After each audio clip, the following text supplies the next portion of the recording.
নমস্কার, আমি রাখি। কেমন আছো তোমরা সবাই? আশা করছি সবাই অনেক ভালো আছো। আমরাও ভালো আছি। আমার আরও একটি নতুন ব্লগে তোমাদের সবাইকে স্বাগত জানাই। সকাল সকাল উঠেই রান্নার জোগাড় করা শুরু করে দিয়েছি। এখানে হাজব্যান্ড বাজার থেকে 3খানা ব্রকলি নিয়ে এসছে। তো 3টে আর ব্রকলি রান্না করব না, অনেকটা বেশি পরিমাণ হয়ে যাবে। তো এর জন্য 2টো করব আর একটা রেখে দেব। আর এদিকে ভাতও বসিয়ে দিয়েছি। আর একটু ছোলা সেদ্ধ করেও রেখে দিয়েছি, এটা বড় ছেলে খেতে খুব ভালোবাসে। আর কিছু ফল নিয়ে এসছে দেখো, আর একটা এগলেস কেক নিয়ে এসছে। তো আমরা তো সমস্ত কেক বাইরে খেতে পারি না, যেহেতু ম্যাক্সিমাম কেকেই ডিম দেওয়া থাকে। তো এই কেকগুলো দেখছি আমাদের বাড়ির সামনেই একটা দোকানে পাওয়া যায় ডিম ছাড়া। এই কেকগুলো খেতেও খুব ভালো, এই কেকগুলো নিয়ে আসেও মাঝে মাঝে। আর এখন বড় ছেলে সকালবেলা কলেজের জন্য রেডি হয়ে বেরিয়ে গেছে। এই টাইমটা আমার অনেক চাপ থাকে সকালবেলা, আর রান্নাঘরও পুরো অগোছালো থাকে, খুব তাড়াহুড়ো করে কাজ করতে হয়। এখন একটু গুছিয়ে নিচ্ছি। রান্নাঘরের গ্যাস ওভেনটা নোংরা হয়ে রয়েছে। অপরিচ্ছন্ন ওভেনে আমি একদমই কাজ করতে পারি না, খুব প্রবলেম হয়, একটা অস্বস্তি লাগে কেমন। এর জন্য ওভেনটা মুছে পরিষ্কার করে নিচ্ছি। আর এখন দুধ জাল দিয়ে দিচ্ছি। বড় ছেলের জন্য আলাদা করে ডাল সেদ্ধ ভাত করেছিলাম, আর ওর টিফিনও করে গুছিয়ে দিয়েছি।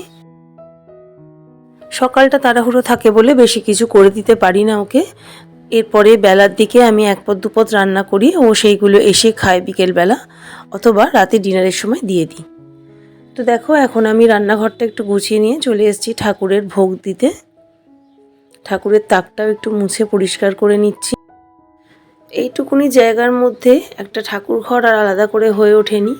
আমাদের নিজেদেরই একটা বেডরুম আর একটা ডাইনিং রুম। তোমরা তো দেখোই যে আমার ফ্ল্যাটটা অনেকটাই ছোট। তো ইচ্ছা আছে ভবিষ্যতে একটা ঠাকুর ঘর আলাদা করে করার। এইটুকুনি জায়গার মধ্যে বেডরুমের মধ্যে ঠাকুরটা রাখতে ঠিক ভালো লাগে না জিনিসটা দেখতে। তো দেখা যাক কতদূর কি হয়। আমার এমনিও ঘরে জায়গা খুবই কম, আর আমরা 4জন মানুষ। আর এইটুকুনি ঘরের মধ্যে সত্যি কথা বলতে আমাদের খুবই অসুবিধা হয়। আর সবথেকে বড় যেটা প্রবলেম হয় সেটা হচ্ছে মেলার প্রবলেমটা। জামা কাপড় মেলতে এই শীতকালে তো এমনি রোদের সেরকম কোনো জোর নেই, এর মধ্যে কাচাও মোটামুটি পড়ে আমার অনেক। কাচতে যদিও কোনো কষ্ট হয় না, মেশিনে কাচি, কিন্তু মেলাটা খুব প্রবলেম হয়ে যায়। কেননা আমাদের দেখো এদিকে কিন্তু আমাদের ফ্ল্যাটে আবার ছাদ নেই উপরে, মানে ছাদ আছে কিন্তু ছাদে ওঠার সিঁড়ি নেই, যার জন্য ছাদে উঠে যে রোদে মেলে দেবো ভালো করে সেটা আর হয়ে ওঠে না। এর জন্য দুদিকের ছোট ছোট জানলাগুলোতেই মোটামুটি ম্যানেজ করে নিতে হয়। তো এইদিকে আমি একটু সকালবেলার স্কিন কেয়ার করে নিচ্ছি। শীতকালে যেহেতু আমার সেন্সিটিভ স্কিন একটু ড্রাই বেশি হয়ে যায়, তো এর জন্য একটুখানি টোনার আর ময়েশ্চারাইজার মেখে নিলাম মুখে। এমনিতে স্কিন কেয়ার বলতে আমার ক্লেনজার, টোনার আর ময়েশ্চারাইজার ওইটুকুনি। এমনিও 2টো বাচ্চা আছে ঘরে, সংসারের এত চাপ, আর সত্যি কথা বলতে স্কিন কেয়ারে সময় পাই না। তো দেখো, ওইটুকুনি স্কিন কেয়ার করে আমি চলে এসেছি ডাইনিংয়ে। এই যে বড় ছেলে কলেজ যাওয়ার সময় 4-5টা জামা বের করে পরে দেখেছে যে কোনটা পরবে, আর সব ছড়িয়ে ছিটিয়ে রেখে গেছে। এইগুলোকে এখন ভাঁজ করে করে তুলে রাখবো। আর কয়েকটা জামা কাপড় একটু রোদে দেব। শীতকালে একটু জামা কাপড়গুলো রোদে দিতে লাগে, এমনিও ঠান্ডা ওয়েদার স্যাঁতস্যাঁতে হয়ে থাকে। আর ব্ল্যাঙ্কেটগুলোও রোদে দিতে লাগে। ব্ল্যাঙ্কেটগুলো তো আমি মোটামুটি যা হোক করে জানলার মধ্যে দিয়ে দিই, আমাদের 4জনের 4টে ব্ল্যাঙ্কেট। ইদানিং এত জায়গার শর্টেজ হয়ে যাচ্ছে, মনে হচ্ছে যেন একটা বড় ফ্ল্যাট বা বাড়িতে চলে যেতে পারলে ভালো হতো।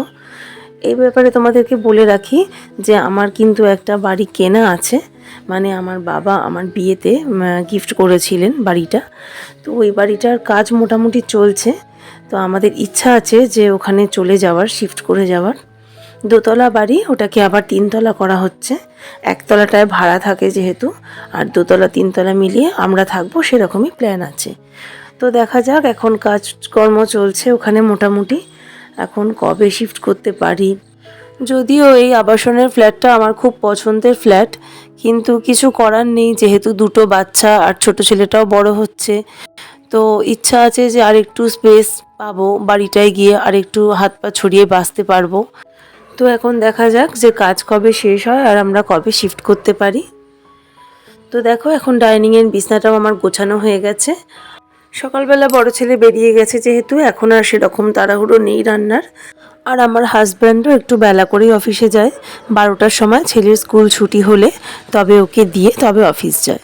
এখন অবশ্য কদিন আমাকে আনতে যেতে হবে যেহেতু ওর অফিসে একটু চাপ চলছে, তাই এই কদিন আমাকে একটু বেরোতে হচ্ছে।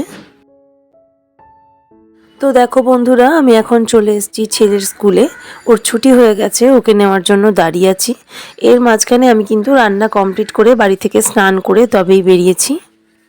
আমার বর আমাকে স্কুলে নামিয়ে দিয়ে গেছে, আর ওকে নিয়ে আমি এখন রিকশায় করে বাড়ি চলে যাব।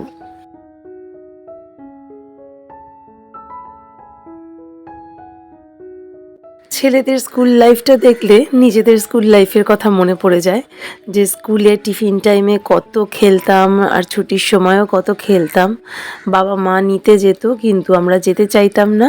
ঠিক একই জিনিস কিন্তু আমাদের ছেলেরাও আমাদের সাথে করে। বড় ছেলেকেও যখন নিতে আসতাম তখনই একই রকম অনুভব করতাম, আর আজ ছোট ছেলেকে নিয়েও একই রকম অনুভূতি হচ্ছে।